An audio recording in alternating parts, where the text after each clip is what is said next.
Nače, ahoj! Já vás vítám u vánočního videa. A tohle video bude vánoční tag #1.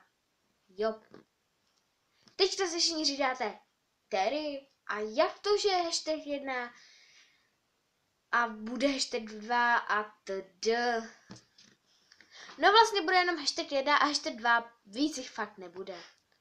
Protože tady mám otázky, například třeba máte živý nebo plast nebo umělý stromeček a prostě na to vám budu odpovídat a na tom #2 to budu točit s někým a tam budeme mít na lističkách napsané naše jména a vždycky tam třeba bude, kdo spíš se rozbrečí na Vánocích a třeba kdo sní spíš na Vánoce kapra. A musíme ukázat, kdo je pravděpodobnější, že to udělá. A to teda budu točit s Terkou. Nevím přesně kdy, ale bude to tak, nevím, možná, že v blízké době, nevím. A Terko, ty určitě víš, o koho se jedná, takže tě moc zdravím, Terry, určitě se můžeš koukat dál, protože tam můžou být podobné otázky. Nemusíš se koukat, protože stejně to budeš točit se mnou, teda aspoň doufám, že to se mnou budeš točit, že to se mnou budeš točit. No a vidíte, že mám takovou vánočnější pozadí, mám tady jenom sněhuláka, nic jiného, tohle nakukuje blešče, ale jinak nic, prostě v pohodě. Jenom tak pro zajímavost, tohle video točím už po třetí, protože jelikož tohle video chce, aby bylo stříhaný, tak vždycky, když místo toho, abych to stříhla, tak to prostě vypnu, protože já to mám takhle pod sebou ty tlačítka a místo toho, abych klikla nahoru, tak kliknu dolů. Po čtvrtý už to točit fakt nebudu. Jo. No a jelikož se tady vaše milovaná Tereska zase vytecává. Jasně, milovaná Tereska, určitě. Prostě se tady zase vydecávám, takže už asi půjdeme na ten tag, protože těch otázek je fakt dost, je tam 14 otázek, takže si myslím, že už můžeme jít na to a po čtvrtý to točit opravdu nebudu. Protože 2 minuty se tady zase vydecávám, takže už jdeme na první otázku. Takže první otázka je, když se řekne, co si přeješ na Vánoce, jaký první dárek tě napadne? Napadne mě teda přepravka pro všichni. Přichází Teresky, zase vysvětlování. Úžasný.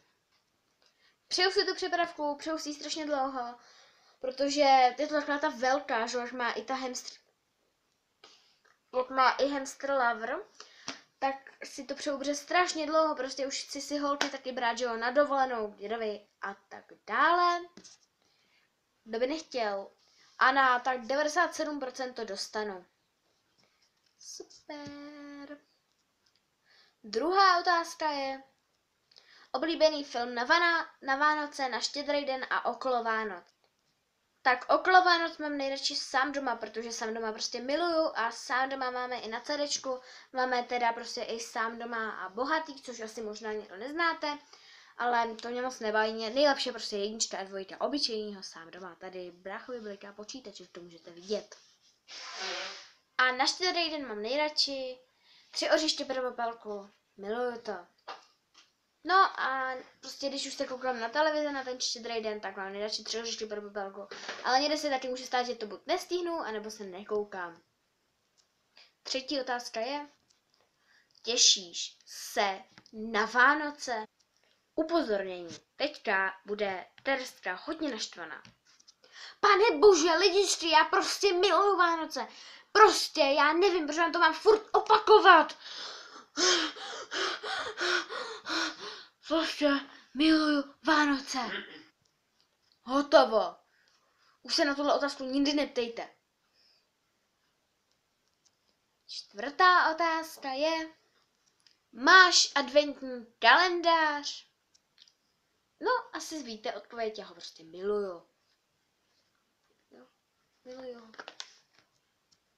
Takže tak. Pátá otázka. Sníš si adventní kalendář hned třeba první nebo druhý den, anebo tak, prostě, že to neděláš po těch dnech. Jelikož ho miluju, nebo neúplně miluju, myslíte si všichni, že ho prostě sním hned, ale nesním ho hned, já to prostě fakt dělám po těch dnech. Asi na to vypadám, že to sním hned, ale fakt ne. Já to prostě dodržuju, protože vidíte, že mám otevřený okýnka jenom nějaký, prostě pak by to nebyl ten adventní kalendář, to se rovnou kupte čokoládu, sněte si čokoládu a ne adventní kalendář. Logika. Jinak znám lidi, co si to sní hned, že jo, Terry? Jak jsem řekla, že jo, Terko, ty víš, o koho se jedná. A nebudu to dál odecávat. 6. otázka. Dál než na 6. otázku jsem se v tom videu nedostala, protože vždycky jsem místo na stop klikla na to druhý, takže uvidíme, jestli se dostaneme na 7. otázku. Nebo počkat. Počkat, na 8. otázku jsem se nedostala, na 7. jsem se ještě dostala. Tak jo. No a 7. otázka je, máte umělý nebo živý stromek na Vánoce? No v poslední době máme teda umělej, ale možná když jsem byla malá, jsme měli živej, ale teď máme umělej. Myslím si, že je fajn, když ten živej docela voní, ale já mám ráda umělej. Ne, hned to se vám nezničí, když si ho nezničíte. 7. otázka. Bude vlk ze Štědrého dne? No, já jsem to říkala v tom videjku, jak jste mě vůbec neslyšeli. A za 10 odběratelů bude určitě a když teda nedosáhnu 10 odběratelů do Vánoc, tak bude možná a možná ne, protože mi to zabere celý den a moc si to nechci kazit ten den, že jo, když nemám moc odběratelů, takže možná a možná ne. A kdyby mi někdo zavolal, tak prostě se budu snažit úplně zbytečně, já to točím na mobil. Takže by se mi někdo mohl zavolat, celý by se to zkazilo, někdo by mi mohl napsat, píplo by to tam, prostě by to bylo úplně stražený, takže fakt nevím, za těch 10 odběratelů určitě, ale jinak nevím. Pozor, jdeme na 8. otázku. Bude video, co si dostala k Vánocům? No tak určitě bude, jelikož jsem to ještě nenatáčela, tak asi bude, ale prosím vás, už teďka říkám, že se s těma věcma nebudu chtít vychlubovat. Prostě tak, ale když už se mě ptáte, že jo, tak asi budu, protože tak. 9. otázka. S kým si o Vánocích? No tak já jsem samozřejmě s rodinou, což je mamka, taťka, nebo taťka, no, brácha a tak dále. Další otázka je, co večeříš na Vánoce? No tak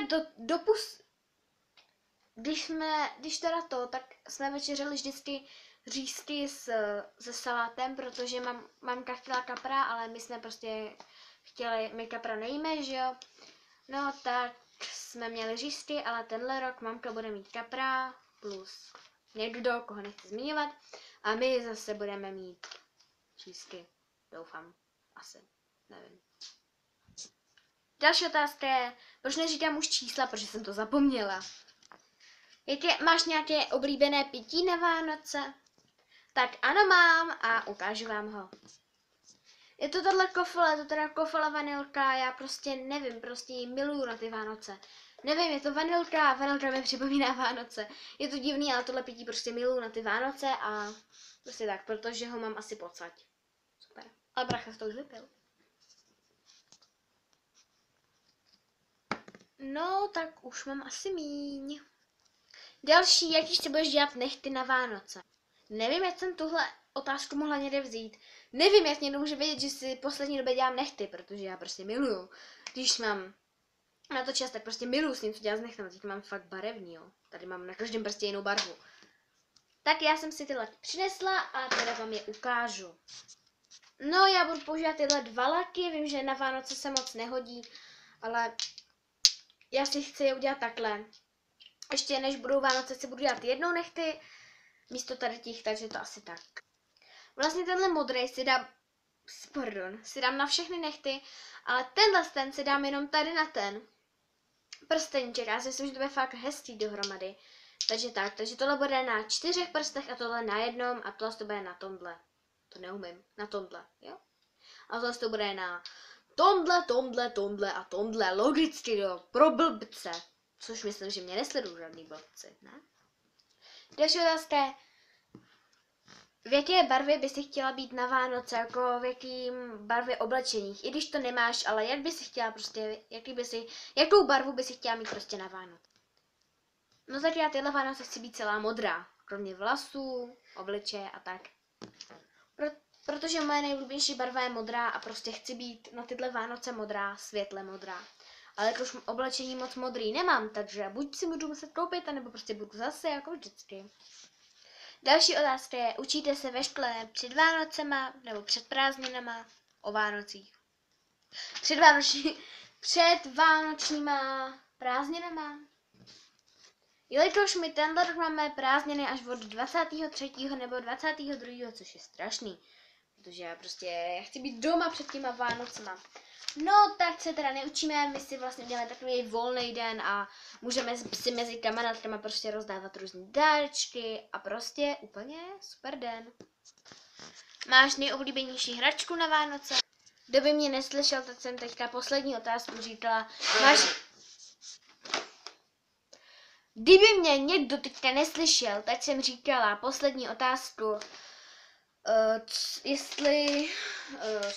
počkat. Máš nejoblíbenější hračku na Vánoce? Jelikož mi není 5, což jste mohli poznat, tak asi moc hraček nemám. Ale prostě tak. No tak, se to snad pochopili a mám teda jenom plišáky. Mám ráda tohodle sněhuláčka, protože je takový vánoční a moc se mi líbí. Že takhle šáličku, která teda normálně sundá, čepička se sundat nedá a tak. A ještě mám teda 2. Není roztomilej. Pak mám teda ještě tu sovu a tohodle medvěda. Asi si říkáte, proč nejsou vůbec vánoční. No tak já mám ráda z toho důvodu, že jsou nahřívací, že se je dáte do mikrovlnky, já nevím, na 2 minuty, jak chcete. Oni se vám nahřejou, ty kuličky, co je v tom, je to pěkně těžký, oba. No a pak je máte krásně teploučky, že vždycky o Vánocích s nima spinkám, protože jsou strašně teplý. A voní, jo, tenhle ten voní po medu a tenhle ten voní po bylinkách, takže jako kombinace je to krásná. No a tohle video už je všechno. Snad se vám vánoční první video na mém kanále líbilo, je to sice #1, ale můžete se v blízké době těšit i na #2, takže pod tohle video můžete psát otázky na #2, snad se to pochopili, nebo se podívejte na nějaký že někdo to točí tak a někdo tak. Na potřetí se mi konečně povedlo tohle video, což je super. Tak jo, tak já už to radši nebudu řecávat, ať tohle video fakt nemá třeba 15 minut a ahoj u dalšího videa.